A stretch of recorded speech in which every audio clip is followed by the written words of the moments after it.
सभी कोऑर्डिनेटर्स रहेंगे आप बच्चों के साथ ऐसा गेम से मैं थोड़ा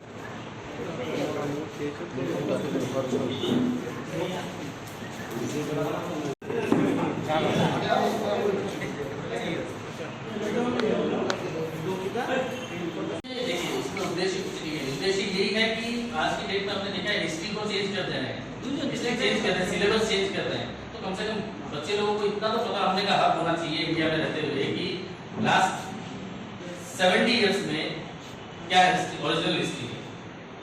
कुछ सालों में नहीं तो धीरे धीरे सब भूल जाएंगे। तो वो हिस्ट्री को रिवाइव करेंगे, उनके लिए वर्कशॉप करेंगे, उनके लिए काम करेंगे, राजनीति को उनको बीच में नहीं घुसाएंगे। आजकल कुछ बच्चे ऐसे भी हैं कि मोबाइल देखते हैं और वो देखते हैं मोबाइल में व्हाट्सएप यूनिवर्सिटी में आप लोगों ने देखा है गलत गलत वीडियोस भेजते हैं, मतलब हिस्ट्री को चेंज कर देते हैं। तो वो सब चीज़ें हम लोगों को नहीं करना, हम लोगों को थोड़ा अवेयर करेंगे कि मोबाइल में अच्छी चीज़ों को देखो, गलत चीज़ों को मत देखो। मोबाइल्स में आप लोग गेम खेलो, मोबाइल्स में आप लोग यूट्यूब से स्टडी के लिए आप लोग जितने भी वीडियोस होते हैं वो सब देखो, पढ़ाई से रिलेटेड जितने भी हो। और कल्चर में हम लोगों का भी प्रोग्राम लॉन्च हुआ है, चाचा Nehru gold medal competition, art competition है, क्विज कंपटीशन, वो नेशनल लेवल में होगा। उसका प्रोग्राम भी त्रिपुरा में भी स्टार्ट होगा। पहले वो डिस्ट्रिक्ट लेवल पे होगा, उसके बाद उसको हम स्टेट लेवल पे लाएंगे, स्टेट से नेशनल लेवल पे लाएंगे। इस तरह से आप लोग धीरे धीरे काम करते जाएंगे। अभी त्रिपुरा में हमारी स्टेट कमेटी फॉर्म हो गई है और डिस्ट्रिक्ट कमेटी भी कुछ जगह फॉर्म हो गए हैं, कुछ जगह पे अभी थोड़ा रह रहा है, वो भी कुछ दिनों में बहुत जल्दी कंप्लीट हो जाएगा। फिर धीरे धीरे हम लोग ब्लॉक कमेटीज बनाएंगे, टॉप कमेटीज बनाएंगे। National coordinator incharge Tripura, incharge 3 state दिए हैं, मेघालय, त्रिपुरा एंड नागालैंड, 3 स्टेट का इंचार्ज। त्रिपुरा में मेरा सेकंड विजिट है, फर्स्ट विजिट 2 महीने पहले हुआ था। हमारी कमेटी वगैरह फॉर्म नहीं हुई, जब स्टेट कमेटी भी फॉर्म हो गई, चीफ कोऑर्डिनेटर हैं। स्वागत भारत मंच में हम लोग बच्चों के लिए काम करते हैं, कोई पॉलिटिकल एजेंडा नहीं है, बच्चों को पॉलिटिक्स में डालना है, ये करना है, ऐसा कुछ नहीं। बच्चों के लिए काम इसलिए करते हैं कि धीरे धीरे हम लोग देख रहे हैं कि हिस्ट्री को चेंज किया जा रहा है, इंडियन हिस्ट्री को चेंज किया जा रहा है। और आजकल जो व्हाट्सएप यूनिवर्सिटी में जो मैसेजेस आते हैं उसको देख के हम लोग को आने वाले फ्यूचर में बहुत डर लगने लगता है कि हिस्ट्री को चेंज कर दिया, बच्चे लोग क्या सोचेंगे, क्या समझेंगे, हिस्ट्री अलग समझेंगे।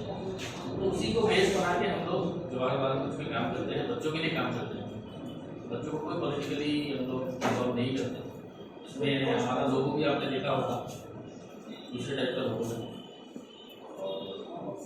राहुल जी का एक मैसेज से आग लगा हुआ है। हमारे जो रूलिंग गवर्नमेंट है, दोनों जगह रूलिंग गवर्नमेंट बीजेपी है, उनकी तरफ से खाना तो दे रहे हैं, खाना मैटर नहीं कर रहा, खाना तो मिल ही जाएगा। बाकी जो बच्चों लोगों की जो पढ़ाई खत्म हो रही है, उनकी जो खुशी है, बच्चे लोगों की जो खुशी है वो खत्म हो रही है, उसको रिवाइव कैसे करेंगे? कोई आया सेंट्रल कमेटी से, कोई नहीं, ना सेंट्रल गवर्नमेंट से आया।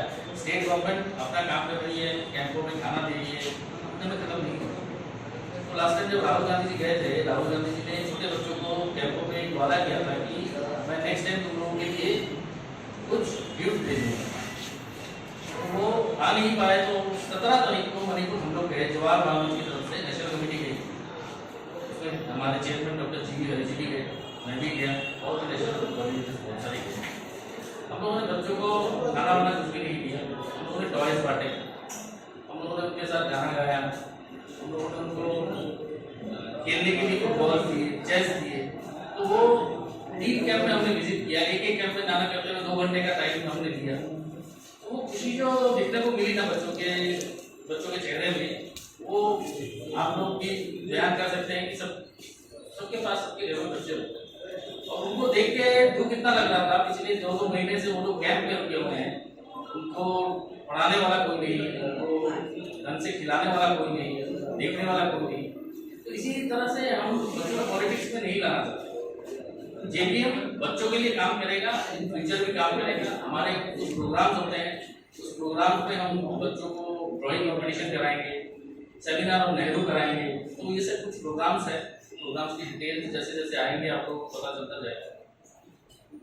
उसके थ्रू हम लोग थोड़ा इंडियन हिस्ट्री को बच्चों को समझाने की कोशिश करें, जो पीछे कुछ सालों में भुला दिया गया या भुलाने जा रहे हैं धीरे धीरे।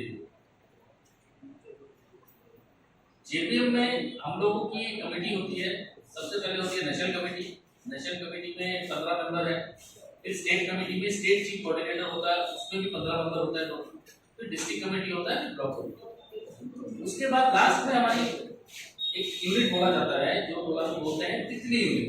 तितली यूनिट सबसे छोटा यूनिट है, उसमें 7 साल से 18 साल के बच्चे हम लोग उनके साथ वर्कशॉप करते हैं। ड्राइंग का वर्कशॉप हो गया, किसी ने पोएम के लिए हो गया। उसके बाद उनको गरीब जगह पे कुछ बार कई बार क्या होता है कि आप लोगों ने देखा होगा कि स्कूल तो वो लोग भेज रहे हैं, लेकिन माँ बाप पढ़े लिखे नहीं है, पढ़ा नहीं पाते, शिक्षण अफोर्ड नहीं करते।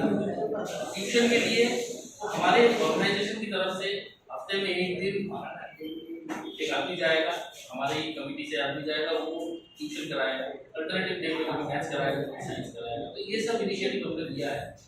ऑलमोस्ट 23 स्टेट्स में अभी काम कर रहे हैं हम लोग फुल प्रोजेक्ट। त्रिपुरा में भी हम लोगों ने स्टार्ट कर दिया, सबका बहुत सपोर्ट है और इसको बहुत आगे बढ़ाएंगे। आप लोगों का भी हम लोग सहयोग चाहते हैं, ताकि छोटे छोटे बच्चों का कोई जैसे प्रोग्राम होगा तो आप लोगों को भी हम लोग दिलाएंगे, उसको भी आप लोग। तो कुल मिला के जेपीएम का काम यही है।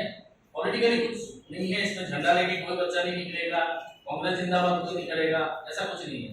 हम लोग बच्चों के लिए काम करते हैं, छोटे बच्चों के लिए, वो चाहे किसी कम्युनिटी से आए, किसी भी धर्म से आए, कोई बच्चे बच्चे हैं। और जवाहर बाल मंच नाम इसलिए दिया गया कि जवाहरलाल नेहरू उसको बहुत प्यार करते थे, इसी वजह से उनके नाम से जवाहर बाल मंच। আগামী দিন এই রাজ্যের ক্রীড়াঙ্গনে কি ঘটবে এই নিয়ে একটা বিরাট ক্রীড়াবিদদের মধ্যে, ক্রীড়া সংগঠকদের মধ্যে একটা উদ্বেগের বিষয় হয়ে দাঁড়িয়েছে বর্তমান এই অচল অবস্থায়। আমি বলতে চাই যে এই ধরনের ঘটনা সঠিক তদন্ত করে যারা এই ঘটনার সঙ্গে যুক্ত তাদের বিরুদ্ধে যেমন ব্যবস্থা গ্রহণ করা। কারণ আমরা জানি এই ক্রিকেট অ্যাসোসিয়েশনের বিভিন্ন বিষয় নিয়ে আজকে অনেকে দুশ্চিন্তাগ্রস্ত। কারণ এর অতীত এ নিয়ে অনেক কথা হচ্ছে, নানাভাবে একে অন্যের দিকে অভিযোগের আঙুল তুলেছে এবং তার যদি সঠিক তদন্ত হয় তাহলে এই তদন্তের পরিপ্রেক্ষিতে অনেক রাবত বোয়ালকে জেলে যেতে হবে। সিবিআই নানা বিষয়ে হস্তক্ষেপ করে। আমি মনে করি যে উচ্চ পর্যায়ের তদন্তের প্রয়োজনীয়তা আছে, কারণ একটা বিস্তর টাকার নয়ছয় হচ্ছে বলেই আজকে একদল একদলকে দোষারোপ করছে, চুর বলে আখ্যায়িত করছে, অর্থ দর্শনের অভিযোগ আনছে। সেখানে সঠিক তদন্ত হবে, সত্য উদ্ঘাটন হবে এবং কারা দায়ী সেটাও জনগণ জানতে পারবে। জনসম্মুখে তুলে ধরার জন্য যদি সত্যি আজকে কেউ সুশাসকের ধারক বাহক হয়ে থাকে তাহলে তার তদন্ত করে তার সঠিক বিষয়বস্তুগুলি জনসম্মুখে তুলে ধরা প্রয়োজন।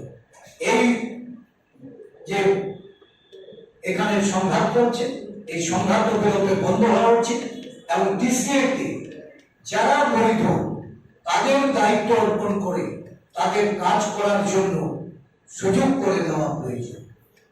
দলের মারামারি এই রাজ্যের ক্রীড়া ক্ষেত্রকে কলঙ্কিতই শুরু করেনি, এই রাজ্যের ক্রীড়াবিদদের তাদেরকে যেমন হতাশ করেছে, খেলোয়াড়দের তাদের মনোবল ভেঙে দেওয়ার জন্য এই ধরনের ঘটনা, এটা অত্যন্ত নিন্দনীয়। আমি তীব্র নিন্দা জানাচ্ছি। আমি নিজেও ব্যক্তিগত জীবনে একজন খেলোয়াড়। আপনারা জানেন যে ত্রিপুরা রাজ্য অলিম্পিক অ্যাসোসিয়েশন যার সহ সভাপতি আমি, আজকে অলিম্পিক অ্যাসোসিয়েশনকে এই রাজ্যে কাজ করতে দেওয়া হয় না। এই রাজ্যে কোন একজন যিনি আত্মীয়তার পরিচয় দিয়ে এই অলিম্পিকের কাজকর্ম রোধ করার জন্য উঠে পড়ে লেগেছেন, বিভিন্ন ক্রীড়া সংগঠনগুলিতে হস্তক্ষেপ করে তাদের যে কাজকর্ম, তাদের যে দৈনন্দিন খেলার মাঝে গিয়ে দায়িত্ব পালন করা, কর্তব্য পালন করা, সেই ক্ষেত্রে হুমকি ত্রাস সৃষ্টি করে এগুলিকে সংকোচন করে ফেলা হচ্ছে। এই রাজ্যের ক্রীড়া ক্ষেত্র এখন চলে গেছে বাহুবলীদের কাছে, সমাজদ্রোহীদের কাছে। ওই নানা সংগঠকের নামে এখানে চলছে একটা দুর্নীতির মহা সমারোহ। এটাকে অবিলম্বে বন্ধ করার জন্য, এর প্রকৃত তদন্তের মাধ্যমে এর বিরুদ্ধে ব্যবস্থা গ্রহণ করার জন্য আমি ত্রিপুরা প্রদেশ কংগ্রেসের পক্ষ থেকে রাজ্য সরকারের কাছে দাবি জানাচ্ছি। মাননীয় ক্রীড়ামন্ত্রী এই ঘটনা নিয়ে ওনার কোনো বক্তব্য নেই। উনি এখন অব্দি এই ঘটনার নিন্দা পর্যন্ত জানাতে উনি সক্ষম হননি। উনি রাজ্যের বাইরে থাকলেও এই ঘটনা নিয়ে সরকারের পক্ষ থেকে কোনো বিবৃতি নেই। রাজ্যের স্বরাষ্ট্রমন্ত্রী, যিনি রাজ্যের মুখ্যমন্ত্রী, প্রকৌশলী পালকে পিস্তল উঁচিয়ে যখন খেলোয়াড়দের হত্যা করার হুমকি দেওয়া হচ্ছে, তাদের বিরুদ্ধে কোনো ব্যবস্থা নেই। এমনকি এই নিয়ে সরকারের তরফ থেকে একটা নিন্দা বিবৃতি পর্যন্ত নেই। এটা লজ্জার বিষয়, অত্যন্ত লজ্জার বিষয়। আমি দাবি করব অবিলম্বে এই ঘটনার সঠিক তদন্ত রূপে ব্যবস্থা গ্রহণ করা। And yesterday, allegedly, someone was having a firearm also. I said, reported. I'm not sure. একটু যুক্ত করতে চাই যে এতে করে রাজ্যের যারা তরুণ প্রতিভাবান খেলোয়াড়রা তাদের ভবিষ্যৎ অনেকটা জায়গায় অনিশ্চয়তার মুখে রয়েছে। এ নিয়ে আপনারা কি ভাবছেন? গত প্রায় দুদিন ধরে বিভিন্ন গণমাধ্যমে বা বিভিন্ন যেহেতু আমাদের এই কংগ্রেস ভবন যেখানে অবস্থিত, তার পাশেই ত্রিপুরা ক্রিকেট অ্যাসোসিয়েশনের অফিস, স্বাভাবিকভাবে এটা অনেকেরই দৃষ্টিতে এসেছে। আমি প্রথমেই বলবো যে এই রাজ্যে বর্তমানে আইনের শাসন বলে কিছু নেই। সুশাসন এখন দুঃশাসনে পরিণত হয়েছে, কুশাসনে পরিণত হয়েছে। মুখে যে যাই বলো, গত কয়েকদিন আগে এখানেই আমি একটা প্রেস কনফারেন্স করে বলেছিলাম যে বর্তমান শাসক গোষ্ঠীতে পছন্দ হয়ে গেছে, এমন সব লোক এই দলের সঙ্গে যুক্ত হচ্ছে। একসময় আমরা ভারতীয় জনতা পার্টি দেখেছি, অটল বিহারী বাজপেয়ীকে দেখেছি, এলকে আদবানিকে দেখেছি, মল্লিক মনোহর যোশীকে দেখেছি। আর আজকের বিজেপি, যারা আদর্শগতভাবে বিজেপি দলটা করতেন, তারা আজকে অন্তরালে চলে গেছে। যারা আজকে এই শাসক গোষ্ঠীর হয়ে ঝান্ডা উঠিয়ে রাস্তায় প্রকাশ্যে মারামারি করতে, পিস্তল উঠিয়ে গোষ্ঠীবাদীতে লিপ্ত হয়েছে, একদল একদলকে আক্রমণ করছে, টিসিএর দখলদারি নিয়ে আজকে এমন নোংরা জঘন্য রাজনীতি এই প্রকাশ্য বিবাদকে শুরু হয়েছে, নিন্দা জানানোর কোনো ভাষা নেই। বারবার বলছি যে এই দলের আজকে একটা বিরাট অংশে সমাজদ্রোহীদের জায়গা করে দেওয়া হচ্ছে, যারা আইন হাতে নিয়ে গণতন্ত্রকে ধ্বংস করে দিয়ে মানুষের অধিকার খর্ব করে তোল্লাবাজি, নেগোসিয়েশনের বিভিন্ন মাফিয়াগিরি, নানাভাবে মানুষকে উত্তপ্ত করা, এই রাজ্যের নারীদের সম্ভ্রম আজকে রক্ষা করা, এটা দায় হয়েছে। একদল আরেক দলের বিরুদ্ধে অভিযোগ জানাচ্ছি, মহিলারা নিরাপদ নয়, মহিলারা থানায় গিয়ে অভিযোগ জানাচ্ছে দলের যুবকর্মীদের বিরুদ্ধে। দলের যুবকর্মীরা নিজেদের মধ্যে লড়াইয়ের এতটা লেগেছে, যেখানে অর্থের যোগান আছে, যেখানে অর্থের গন্ধ বেরোচ্ছে, সেখানে গিয়ে পরস্পরের মধ্যে মারামারি সংঘর্ষে জড়িত। আমরা জানতে চাই এই টিসিএর যে ঘটনা, ত্রিপুরা ক্রিকেট অ্যাসোসিয়েশন, এটা একটা ক্রীড়া সংগঠন। আজকে ক্রীড়াবিদদের সেখানে লাঞ্ছিত হতে হচ্ছে। এই রাজ্যের ক্রীড়ার ক্ষেত্রে প্রসারের কথা যারা বলেছে, যারা ক্রীড়ার মাধ্যমে এই রাজ্যের খেলোয়াড়দের উন্নয়নের কথা প্রতিশ্রুতি রেখেছে, যারা এই রাজ্যে ক্রীড়া ক্ষেত্রকে প্রসারিত করে রাজ্যের যুব সম্প্রদায়কে তাদের জীবন ধারণের পদ্ধতি উন্নয়নের কথা বলেছে, নেশামুক্ত ত্রিপুরা করতে ক্রীড়া ক্ষেত্রকে যারা অগ্রাধিকার হিসেবে গ্রহণ করেছে, এই রাজ্যের একটা বড় ক্রীড়া সংগঠন হলো ত্রিপুরা ক্রিকেট অ্যাসোসিয়েশন। আজকে ত্রিপুরা ক্রিকেট অ্যাসোসিয়েশনকে কোথায় নামিয়ে নিয়ে আনা হচ্ছে? সারা দেশের লজ্জা। একজন কৃতি খেলোয়াড়, যারা এই রাজ্যের গর্বের খেলোয়াড়, তারা রাস্তায় হেনস্থা হচ্ছে, পিস্তল উঁচিয়ে তাদেরকে শাসানো হচ্ছে, মেরে ফেলার হুমকি দেওয়া হচ্ছে, থানায় গিয়ে আশ্রয় নিতে হচ্ছে। আর পুলিশ প্রশাসনের সামনে এত বড় ঘটনা দিনের আলোতে ঘটছে, কোনো ব্যবস্থা নেই। ভদ্র সজ্জন সুশাসক এই রাজ্যের মুখ্যমন্ত্রী, আমি যতটুকু জানি ওনার আশ্রয়ে প্রশ্রয়ে ওনার মদতে যারা এই রাজ্যের শাসক দলকে নেতৃত্ব দিচ্ছে, আজকে তো তাদের দ্বারা খেলোয়াড়রা লাঞ্ছিত হচ্ছে, ক্রিকেট অ্যাসোসিয়েশনের তালা ভাঙছে। এর তদন্ত হওয়া উচিত, কেন এই ঘটনা ঘটছে। আমরা জানি এই ক্রিকেট অ্যাসোসিয়েশনের একটা বড় অর্থ ভান্ডার আছে, যা এই রাজ্যের ক্রীড়া পরিকাঠামোর উন্নয়নের খাতে কেন্দ্রীয় যে ক্রীড়া সংস্থা ক্রিকেট অ্যাসোসিয়েশনের বিসিসিআই থেকে অর্থ আসে, সেই অর্থে এই রাজ্যের ক্রীড়া পরিকাঠামোর উন্নয়ন হয়। কিন্তু এই অ্যাসোসিয়েশনের দিকে দেখা যায় শাসক দলের লোক দৃষ্টি। শাসক দল আজকে দুইটা দলে তিনটা দলে বিভক্ত হয়ে তার ক্ষমতা কুক্ষিগত করার লড়াইয়ে এই শহরবাসীকে আজকে আতঙ্কিত করে তুলেছে। মানুষের মধ্যে উদ্বেগ যে কোনো সময় প্রকাশ্য রাস্তায় যদি আগ্নেয়াস্ত্রের ব্যবহার হয়, তাহলে সাধারণ মানুষের থেকে বিস্তার পাবে। আজকে এই অর্থ নিয়ে রাজ্যের খেলোয়াড়দের তাদেরকে লাঞ্ছনা বঞ্চনা করার জন্য একদল সমাজ বিরোধীরা এর ক্ষমতা কুক্ষিগত করতে চাইছে। সর্বভারতীয় কংগ্রেস কমিটির একটা ডিপার্টমেন্ট হল জওহর বাল মঞ্চ,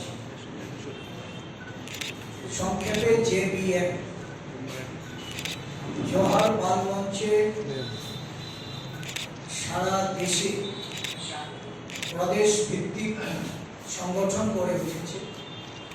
ত্রিপুরা রাজ্যে ত্রিপুরা প্রদেশ জওহর বাল মঞ্চ যে সংগঠনটি, তার চিফ কোঅর্ডিনেটর হলেন শ্রীমতী সিদ্ধিকণা ঘোষ। আমাদের রাজ্যে গত পরশুদিন এই রাজ্যে জওহর বাল মঞ্চের যিনি chief national coordinator mister Manoj Dutta, উনি এসেছেন এবং গত পরশু এবং গতকালকে দুটো জেলায় কর্মসূচি করেছেন। আজকে আগরতলায় উনি কর্মসূচি করেছেন। তার যে লক্ষ্য এবং এই রাজ্যে তাদের যে বর্তমান কর্মপদ্ধতি, এটা সম্পর্কে উনি আপনাদের কাছে বক্তব্য রাখবেন। 7 থেকে 18 বছরে যারা অগ্রাধিকার যাদের নেই, বিভিন্ন স্কুল বা বিদ্যালয়ে পড়াশোনা করছে, এই টার্গেট গ্রুপকে সামনে রেখে ভারতীয় সংস্কৃতি, ভারতবর্ষের মনীষীদের তাদের মতাদর্শ, দেশপ্রেম, দেশাত্মবোধে আবদ্ধ করার কর্মসূচি নিয়ে রাহুল গান্ধীর নির্দেশে এই ডিপার্টমেন্ট সারা দেশ জুড়ে কাজ করে চলেছে। তাদের কর্মপদ্ধতি নিয়ে আমি মনোজ বাবুকে অনুরোধ করব, উনি যেন আপনাদের কাছে ওনার